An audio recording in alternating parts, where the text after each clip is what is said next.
Brotato Abyssal Tears came out at the end of last year, and with it came a whole host of new items, characters, and a new system in the game called Curse.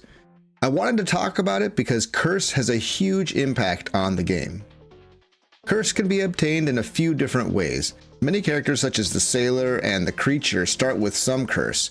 You can get Curse from certain items in the game. Using more than one naval weapon as a set bonus gives you Curse, and you can get Curse by killing these enemies that occasionally spawn.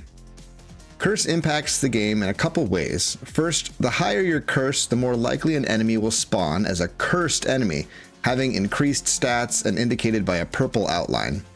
That's the only downside to Curse that I'm aware of, but the upside of Curse is amazing. Curse also gives you a chance that an item will be cursed. Cursed items have increased stats and reduced downsides.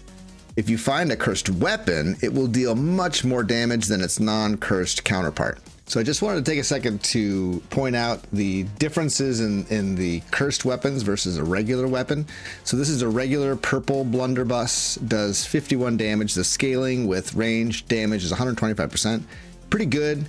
But then look at the cursed version. Okay, not only does it add quite a bit of damage, 79% more damage. It also has the cooldown is the same, but it has an additional pierce, and it gives you 6 curse. So, and it has a higher critical multiplier. The percent chance is the same, but the multiplier is different.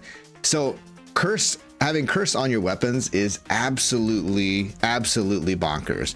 And I mean, correct me if I'm wrong, but it looks like the only downside is that there are these cursed enemies, and they can become stronger and drop more, and then they drop more materials when they're cursed and you kill them too. So even though they have more, health and they deal more damage and they're faster, that you get more materials from them. So to me, it's a win-win.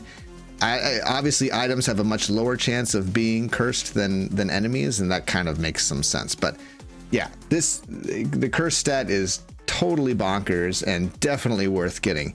And then if you look at the cursed, or the fish hook, I should say, you're limited to only having 3, so that limits you at 60% chance. But if we were to lock something in, here, let's just lock. Let's see, maybe I can find here. I'll lock this in.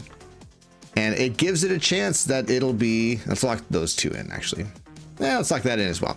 It gives it a chance that on the next shop, they will be cursed. So let's go ahead and do the next wave, and then we'll see what the shop looks like.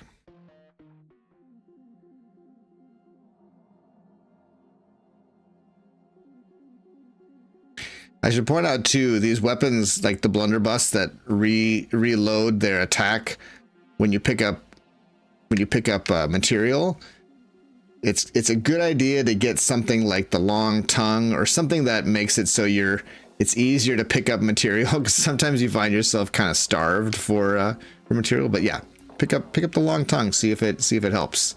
I'm sure it will.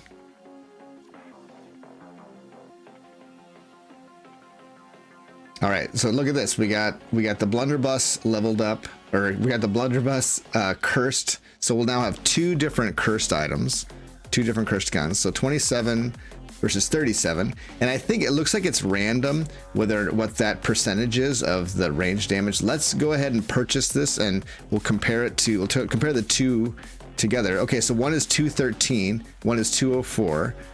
They both have 3 piercing. Their cooldown is the same. One has a slightly higher critical multiplier. So it's kind of a wild card. You're not exactly sure what you're going to get, but there's a chance that you're going to get something amazing. Well, you're going to get something amazing, I think, no matter what. And it's just a matter of how amazing it is. Check out this expansion, you guys. It's super cool. Cursed items are also pretty amazing in that they increase your curse level as well as granting additional stats. Additional curse means additional chance for more cursed items later on. A couple other notable items added to the game are the mirror, which doubles whatever item you buy next, and the fish, which increases the rarity of the items in the next reroll. These allow some pretty insane combinations. If you haven't yet, give Abyssal Terrors a try. It really makes Brotato a better game.